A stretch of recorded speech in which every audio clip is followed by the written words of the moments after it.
पिठोरी अमावस्या.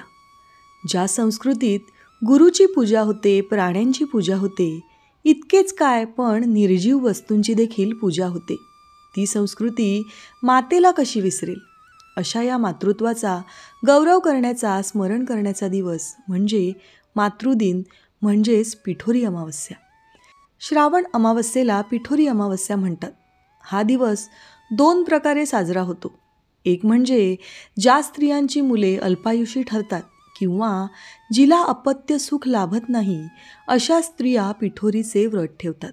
हे व्रत पूजाप्रधान असून 64 योगिनी या त्याच्या देवता आहेत. तसेच दुसरे म्हणजे आईने आपल्या मुलाचे आयुष्य वाढवण्यासाठीचा हा सण म्हणूनही मातृदिन ओळखला जातो.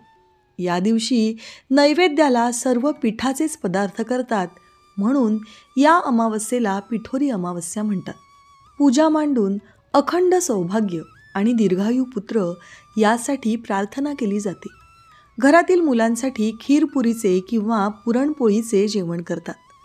पूजा करून झाल्यावर पुरणाची आरती करतात. खिरीच्या वाटीवर पुरी झाकतात. नंतर पूजा करणारी स्त्री ते आपल्या खांद्यावरून मागे नेत विचारते, आतीत कोण, म्हणजे अतिथी कोण. तेव्हा घरातील मुले आपले नाव सांगून तो नैवेद्य हातातून घेतात. अशा प्रकारे पूजा पूर्ण होते. स्त्रीला सौभाग्य व तिच्या मुलांना दीर्घायुष्य आरोग्य देणारी ही अमावस्या आहे. अशी ही स्त्रीला पुत्रवती बनविणारी अमावस्या मातृदिन म्हणून ओळखली जाते. श्रावण वद्य अमावस्येलाच दर्भग्रहिणी अमावस्या असेही म्हटले जाते. ज्याप्रमाणे आपली आई आपल्याला घडवते, जगात उभं राहण्यासाठी सक्षम करते, त्याचप्रमाणे या 64 कला ज्यांच्यामुळे आपली उपजीविका होते, त्यांची पूजा देखील आपली आई करते. आपल्याच दीर्घायुष्यासाठी, आरोग्यासाठी, आपले कल्याण होण्यासाठी. चला तर ऐकूया पिठोरीची कहाणी. एक आटपाट नगर होतं. तिथे एक ब्राह्मण राहत होता. त्याच्या घरी श्रावणातल्या अवसेच्या दिवशी बापाचं श्राद्ध असे. इकडे दरवर्षी काय होई, ज्या दिवशी श्राद्ध त्या दिवशी सकाळपासूनच त्याच्या सुनेचं पोट दुखू लागे व ब्राह्मण जेवायला बसण्याच्या वेळेवर बाळंत होऊन पोर मरूनही जाई. असं झालं म्हणजे ब्राह्मण तसेच उपाशी जात. असं 6 वर्ष झालं. 7व्या वर्षीही असंच झालं. तेव्हा मात्र सासरा रागावला. मेलेलं पोर तिच्या ओटीत घातलं आणि तिला रानात हाकलून लावलं. पुढे जाता जाता ती एका मोठ्या अरण्यात गेली. तिथे तिला एक बाई भेटली. ती म्हणाली, बाई बाई, तू कोणाची कोण? इथे येण्याचं कारण काय? आलीस तशी लवकर जा, नाहीतर माझा नवरा झोटिंग येईल आणि तुला मारून खाऊन टाकील.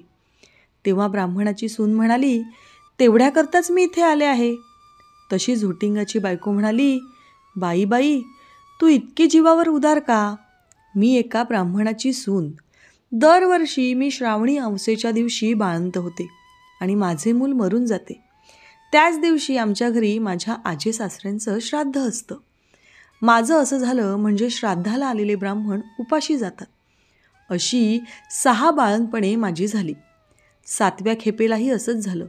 तेव्हा मामंजींना राग आला. ते मला म्हणाले, माझा बाप तुझ्या बाळंतपणामुळे 7 वर्ष उपाशी राहिला. तू घरातून चालती हो. असं म्हणून हे मेलेलं मूल माझ्या ओटीत घातलं आणि मला घालून दिलं. नंतर मी इथे आले. आता मला जगून तरी करायचं काय आहे? असं म्हणून ती रडू लागली. तशी झोटिंगाची बायको तिला म्हणाली, बाई, तू भिवू नको, घाबरू नको.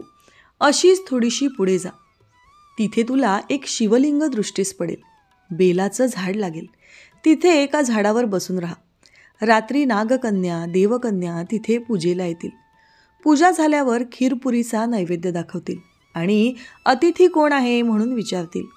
असं विचारल्यावर मी आहे म्हणून म्हण. त्या तुला पाहतील. कोण, कुठची म्हणून चौकशी करतील. तेव्हा तू सगळी हकीकत त्यांना सांग. ब्राह्मणाच्या सुनेने बरं म्हटलं. ती उठली, पुढे गेली. तो एक बेलाचं झाड पाहिलं. तिथेच उभी राहिली. इकडे तिकडे पाहू लागली. तो जवळच एक शिवलिंग दृष्टीस पडलं. तशी ती शेजारच्या झाडावर बसून राहिली. इतक्यात रात्र झाली. तशा नागकन्या, देवकन्या आल्या. त्यांनी शिवलिंगाची पूजा केली, नैवेद्य दाखवला आणि अतिथी कोण आहे म्हणून विचारलं. त्याबरोबर ती खाली उतरली. मी आहे म्हणून म्हणाली. तेव्हा सगळ्यांनी मागे पाहिलं. त्यांना आश्चर्य वाटलं. तिची कोण, कुठली म्हणून चौकशी केली. तिने सर्व हकीकत सांगितली. नागकन्या, देवकन्यांनी तिच्या मुलांची चौकशी केली. पुढे त्यांनी तिच्या 7ही मुलांना जिवंत केलं आणि तिच्या हवाली केलं. 64 योगिनींची पूजा करायला सांगितलं.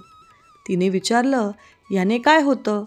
त्यावर त्यांनी सांगितलं, हे व्रत केलं म्हणजे मुलं बाळं दगावत नाही, सुखा समाधानात राहतात. तिने त्यांना नमस्कार केला, त्यांचे आभार मानले आणि आपल्या गावात आली. लोकांनी तिला पाहिलं. ब्राह्मणाला जाऊन सांगितलं, भटजी भटजी, तुमची सून घरी येत आहे. त्याला ते खोटं वाटलं, पण त्यांनी तिथे पाहिलं तेव्हा मुलं बाळं त्याच्या दृष्टीस पडू लागली. पाठीमागून सुनेलाही पाहिलं. तसा तो उठला, घरात गेला. मुठभर तांदूळ, तांब्याभर पाणी आणलं. तांदूळ सुनेवरून आणि मुलांवरून उवाळून टाकून दिले. हातपाय धुवून घरात आला. सर्व हकीकत सुनेला विचारली. तिने ती सारी सांगितली. पुढे सर्वांना आनंद झाला आणि मुलाबाळांसह ती सुखाने नांदू लागली. ही 60 उत्तरांची कहाणी 5 उत्तरी सुफळ संपूर्ण. मित्रांनो, आपल्या संस्कृतीत मातेला अनन्यसाधारण महत्त्व आहे. आई ही केवळ मुलांचीच नव्हे तर त्यांच्या संस्कारांचीही जननी आहे. आई या 2 अक्षरी छोट्याशा शब्दात विश्वाला गवसणी घालण्याचं अतूट सामर्थ्य आहे. वात्सल्य आणि त्यागाची मूर्ती म्हणजे आई होय. अशी ही आई एखाद्या देवतेपेक्षा कमी नाही. म्हणूनच तिला माऊली असे आदराने म्हटले जाते. जी माता आपल्या मायेने, त्यागाने, ममत्वाने मुलांची, घरादाराची सेवा करते, तिच्याप्रती आदर व्यक्त झालाच पाहिजे. आपल्याला जन्म देणाऱ्या जननीच्या त्यागाचा, सेवेचा, समर्पणाचा, औदार्याचा सन्मान म्हणून आपण मातृदिन उत्साहात साजरा करून तिच्या चरणी कोटी कोटी प्रणाम केलाच पाहिजे. मित्रांनो, दररोज विविध सकारात्मक विचारांसह आपण भेटत असतो. तुमचे जीवनही असेच सकारात्मक विचारांनी भरून जाऊ. तुमच्या मनातील सर्व चांगल्या इच्छा आकांक्षा पूर्ण होत. तुम्हाला सुख समृद्धी लाभो ही ईश्वराच्या चरणी प्रार्थना. मित्रांनो, आजचे विचार जर तुम्हाला आवडले असतील आणि ते पटलेही असतील तर कृपया व्हिडिओला लाईक आणि चॅनलला सबस्क्राईब करायला विसरू नका. उद्या पुन्हा भेटूया नवीन विचारांसह. तोपर्यंत धन्यवाद.